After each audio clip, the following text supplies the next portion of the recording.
Selamat datang di Kabupaten Tanjung Jabung Timur, Provinsi Jambi. Geragai merupakan salah satu kecamatan yang berada di Kabupaten Tanjung Jabung Timur yang baru saja diresmikan pada tahun 2005. Kecamatan ini merupakan daerah pemekaran dari Kecamatan Mendahara. Wilayahnya merupakan daerah eks-transmigrasi tahun 1981, program transmigrasi pemerintah pada masa pemerintahan Presiden Soeharto. Selain terdiri dari masyarakat transmigran yang berasal dari Jawa, masyarakat Geragai juga terdiri dari beberapa suku lain seperti Bugis, Batak, Melayu, dan Minang. Wilayah Kecamatan Geragai terbagi menjadi 8 desa dan 1 kelurahan, yaitu Pandan Sejahtera, Lagan Ulu, Pandan Makmur, Pandan Lagan, Sukamaju, Kota Baru, Rantau Karya, Lagan Tengah, dan Pandan Jaya. Tanah di Kecamatan Geragai sebagian besar merupakan lahan gambut yang mudah tergenang air ketika musim hujan dan mudah terbakar pada saat musim kemarau akibat kekeringan. Pembuatan kanal atau parit dilakukan dengan tujuan sebagai sarana transportasi air sebelum dilakukannya pembukaan lahan, serta penyekat antara SK1 dengan SK lainnya. Pembuatan kanal juga bertujuan untuk membasahi lahan sehingga gambut tidak mudah terbakar. Tahun 1981, masyarakat transmigran diberikan rumah panggung oleh pemerintah. Rumah panggung dipilih karena dapat melindungi diri dari hewan buas, menghindarkan dari banjir, dan mempunyai sirkulasi udara yang baik. Air di wilayah Geragai masih belum layak minum, sehingga diperlukan penyaringan. Saat ini, warga terus berinovasi untuk melakukan penyaringan air hingga layak minum. Pada masa awal transmigrasi, menanam padi sangat mudah dan hasilnya melimpah. Hingga terjadi banjir besar sekitar tahun 1985, panen padi saat itu gagal dan usaha penanaman kembali tidak lagi berhasil. Namun saat ini, di Kecamatan Geragai telah terjadi berbagai kemajuan dalam bidang pertanian.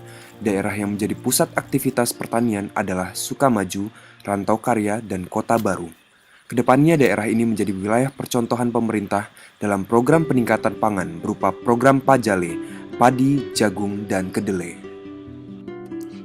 Sektor ekonomi di Kecamatan Geragai didominasi oleh perkebunan sawit dan pinang.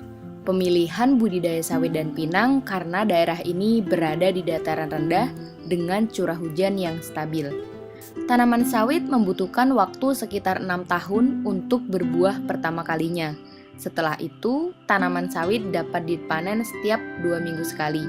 Tanaman sawit merupakan jenis tanaman dalam famili palem yang berumur panjang, yaitu sekitar 50 tahun. Tanaman ini menjadi komoditas yang besar di Geragai karena begitu menguntungkan. Sebagian besar masyarakat Geragai menggantungkan perekonomiannya dari bertani sawit. Tanaman ini memiliki banyak kegunaan. Yang paling utama adalah minyak kelapa sawit mentah yang diolah menjadi bahan baku minyak goreng dan berbagai jenis turunannya. Pohon sawit dipanen sekitar 2 minggu sekali dan dalam sekali panen, umumnya buah berkisar 1-2 ton per 2 hektar kebun. Setelah dipanen, sawit tidak langsung dijual ke perusahaan yang mengolahnya. Akan tetapi, petani sawit biasanya menjualnya terlebih dahulu ke pengepul sawit. Buah pinang bisa dipanen secara lebih variatif. Hasil panen pinang juga cukup besar, yaitu sekitar 1 ton neto per 2 hektar per bulan. Beberapa petani memilih memanen pinang setiap 1 pekan sekali, sehingga setelahnya bisa dikupas sendiri. Tanaman pinang biasanya dapat dipanen setelah berumur 4 hingga 5 tahun. Setelah itu tanaman ini dapat dipanen setiap hari. Nilai harga jual pinang juga jauh lebih tinggi dari sawit, sehingga membuat beberapa petani sawit di Geragai mulai membuka perkebunan pinang. Mengupas pinang merupakan salah satu kegiatan masyarakat Geragai setiap harinya. Masyarakat di Kecamatan Geragai yang tidak memiliki kebun untuk menanam pohon pinang maupun kelapa sawit dan tidak bekerja sebagai karyawan di perusahaan asing, biasanya bekerja sebagai buruh mengupas pinang. Berkebun juga merupakan salah satu variasi aktivitas pertanian yang ada di wilayah Geragai. Beberapa tanaman yang ada yaitu berbagai jenis ubi, kacang-kacangan, dan berbagai macam sayur. Hasil berkebun biasanya tidak diandalkan sebagai komoditas utama perekonomian karena tanaman dari hasil berkebun memiliki resiko terendam air saat musim hujan. Selain menggantungkan hidup dari hasil perkebunan, beberapa wilayah di Gragai juga memiliki komoditas ternak, misalnya ternak sapi yang saat ini mulai berkembang dan cukup diminati. Beternak dapat menjadi sumber penghidupan utama atau pekerjaan sampingan warga Gragai. Pasar Kalangan. Yang dimaksud pasar Kalangan di sini adalah pasar mingguan. Pasar di Kecamatan Gragai tidak setiap harinya terdapat aktivitas jual beli. Penjual di pasar di wilayah Kecamatan Gragai berpindah-pindah dari satu lokasi ke lokasi lainnya. Sehingga untuk satu lokasi pasar biasanya hanya satu hari setiap minggu.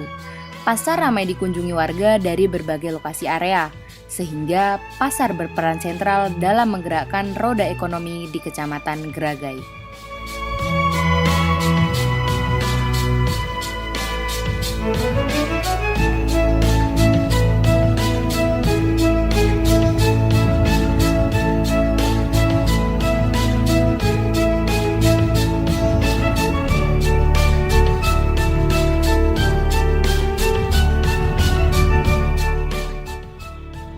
Pendidikan merupakan investasi masa depan yang sangat penting bagi peningkatan kualitas generasi muda. Jenjang pendidikan di Kecamatan Gragai saat ini meliputi pendidikan usia dini, pendidikan dasar, hingga pendidikan menengah.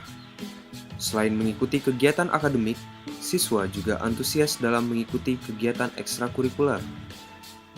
Demi mencapai pemerataan pendidikan dan peningkatan partisipasi masyarakat untuk memperoleh pendidikan, pemerintah melalui Dinas Pendidikan telah menyediakan Dana Bantuan Operasional Sekolah atau BOS.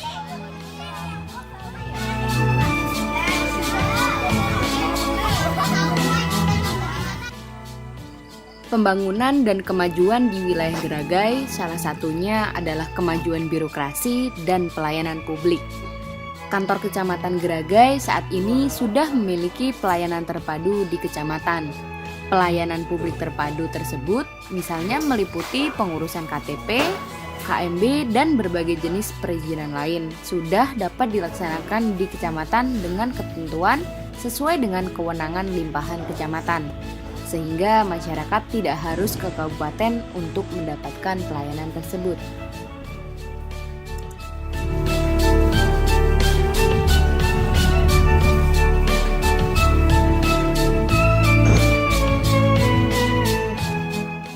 Salah satu potensi besar yang dimiliki oleh wilayah Kecamatan Gragai adalah migas, yaitu sumber minyak dan gas bumi yang saat ini dikelola oleh perusahaan asing di wilayah Kecamatan Gragai. Selain dari dana APBD, pembangunan yang ada di wilayah Gragai juga disokong oleh CSR perusahaan tersebut. Hadirnya perusahaan migas ini juga turut memberi kesempatan lapangan pekerjaan bagi warga setempat.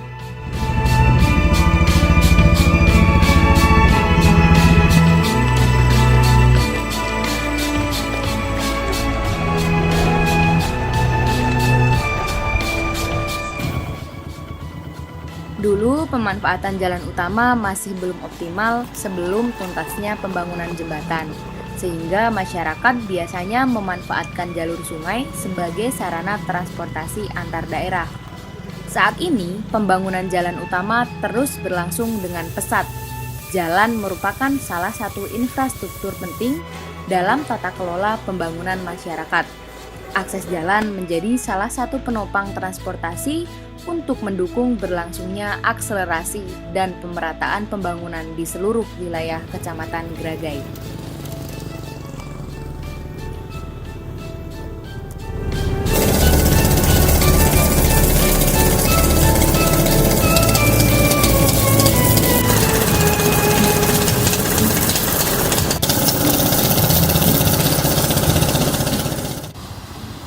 Untuk akselerasi kemajuan pembangunan wilayah, teknologi alat berat saat ini juga telah dimiliki secara mandiri oleh Kecamatan Gragai.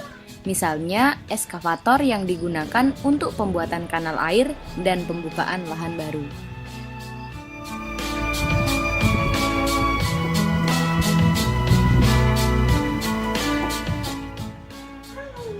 Kecamatan Gragai yang berpenduduk 5.144 orang memiliki satu puskesmas, yaitu Puskesmas Simpang Pandan. Puskesmas ini sudah berdiri sejak awal transmigrasi pada tahun 1981. Fasilitas pelayanan kesehatan yang ada di puskesmas saat ini meliputi unit gawat darurat yang menyediakan layanan 24 jam, poliklinik umum, laboratorium, ruang bersalin, dan fasilitas rawat inap. Di puskesmas ini terdapat layanan kesehatan ibu dan anak terintegrasi yang memfasilitasi asuhan selama kehamilan, pemeriksaan USG, persalinan, dan manajemen terpadu balita sakit. Selain itu, Puskesmas Simpang Pandan mengampu penyelenggaraan posyandu di seluruh wilayah Kecamatan Gragai yang menyediakan pelayanan vaksinasi bagi balita dan pemeriksaan kesehatan bagi lansia setiap bulannya.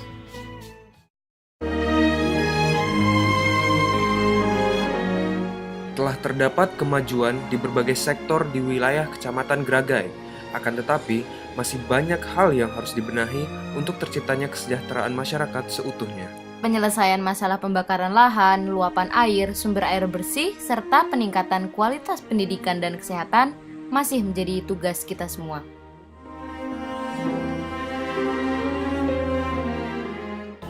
Kami berharap pada seluruh masyarakat dapat kooperatif atau sama-sama dalam melaksanakan kegiatan pembangunan dengan jalan mungkin mengikuti aturan-aturan yang ditetapkan pemerintah, karena pada dasarnya aturan-aturan yang disampaikan atau dibuat oleh pemerintah bertujuan untuk kepentingan masyarakat itu sendiri, terutama dalam kegiatan pembakaran lahan, khususnya pembakaran lahan yang gambut, karena ini merupakan masalah yang berulang-ulang setiap tahunnya.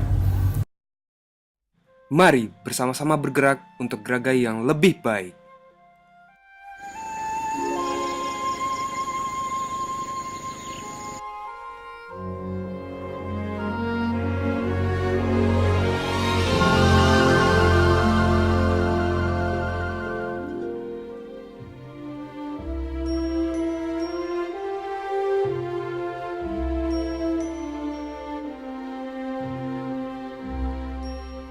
Indonesia tanah air beta, pusaka abadi nan jaya. Indonesia sejak dulu kala selalu dipuja-puja bangsa.